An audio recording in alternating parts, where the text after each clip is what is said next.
વડોદરામાં શહેર પોલીસ દ્વારા લોક દરબાર યોજાયો, જેમાં ગેરકાયદેસર વ્યાજે નાણાં ધીરનાર ઇસમો વિરુદ્ધની ઝુંબેશ અંતર્ગત faculty of technology and engineering college auditorium ખાતે કાર્યક્રમનું ભવ્ય આયોજન કરાયું, જેમાં સામાજિક આગેવાનો સહિતના લોકો ઉપસ્થિત રહ્યા હતા.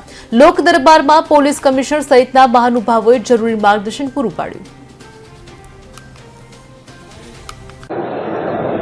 વડોદરા શહેરમાં છેલ્લા 2 વર્ષથી જે ગેરકાયદેસર રીતે ચલાવતા વ્યાજખોરો છે, મની લેન્ડર છે, એમના વિરુદ્ધમાં કાર્યવાહી કરવામાં આવી રહી છે. આના ભાગરૂપે આજે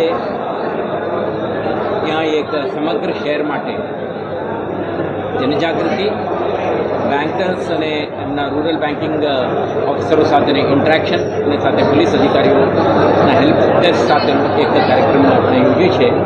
આના હેતુ 2 છે કે શહેરમાં કોઈપણ નાગરિકને કોઈપણ પ્રકારની નાણાકીય સગવડતાઓ જોઈએ ત્યારે nationalise bank, schedule commercial bank, cooperative bank, financial institutions જે આપણે કહીએ, આ નાણાકીય વ્યવસ્થામાં આપણે કયો પ્રકારના લોન પ્રોડક્ટ ઉપલબ્ધ છે અને કેટલા સરળતાથી સરકારશ્રીના બોથ ગવર્મેન્ટ ઓફ ઇન્ડિયા અને ગવર્મેન્ટ ઓફ ગુજરાતના કેટલાક સબસિડીવાળા સ્કીમ અંતર્ગત અને જુદા જુદા લોન સ્કીમને અંતર્ગત લોન મેળવી શકે છે તે અંગેની જાણકારીઓ આપવાનું અને સાથે સાથે કોઈપણ નાગરિક જે ઇલીગલ મની લેન્ડિંગ એક્ટિવિટી કરતા કિસ્સાઓના શિકાર બન્યો હોય એવા કિસ્સામાં આપણે ત્યાં જ એમના ફરિયાદને નોંધ લઈને તપાસ હાથ ધરી તે અંગે કોગ્નિઝેબલ ઓફેન્સ બનતા હોય એવા કિસ્સામાં નોંધી આરોપી અટક કરવા સુધીની કાર્યવાહી ઝડપથી આપણે કરી શકીએ તે માટેનો આ કાર્યક્રમનું આજે આયોજન કરી છે. સમગ્ર શહેરના કેટલાક વિસ્તારોમાંથી લોકો આજે ઉપસ્થિત છે અને આપણા હેલ્પ ડેસ્કની મદદ લઈ રહ્યા છે.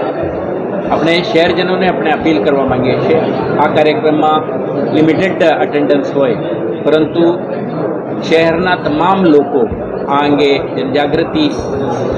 જાગૃત રહે અને ક્યારે પણ એવા કિસ્સાઓ બને તો નજીકના પોલીસ સ્ટેશનમાં જઈને આપણા ફરિયાદ નોંધે, જેથી કરીને ક્રિમિનલ એન્ટી સોશિયલ એલિમેન્ટ્સ અને આવા એક્સપ્લોઇટેટિવ ફિનાન્શિયલ એક્ટિવિટી ચલાવતા તત્વો ઉપર આપણા કડકાઈથી કાર્યવાહી કરી શકીએ, જેથી કરીને શહેરમાં આવા એલિમેન્ટ્સને સ્થાન ન રહે અને એક રોબસ્ટ, ટ્રાન્સપરન્ટ ફિનાન્શિયલ સિસ્ટમ સ્થાનિક રહીશોને સેવા પૂરી પાડી શકે એવા એક આયોજન આપણે કરી છે. તો તમે આના લાભ લો. આ એક દિવસનું કાર્યક્રમ નથી, આ 24/7/365 ડેઝ પોલીસ સ્ટેશનની દરવાજા તમારા માટે ખુલ્લું છે.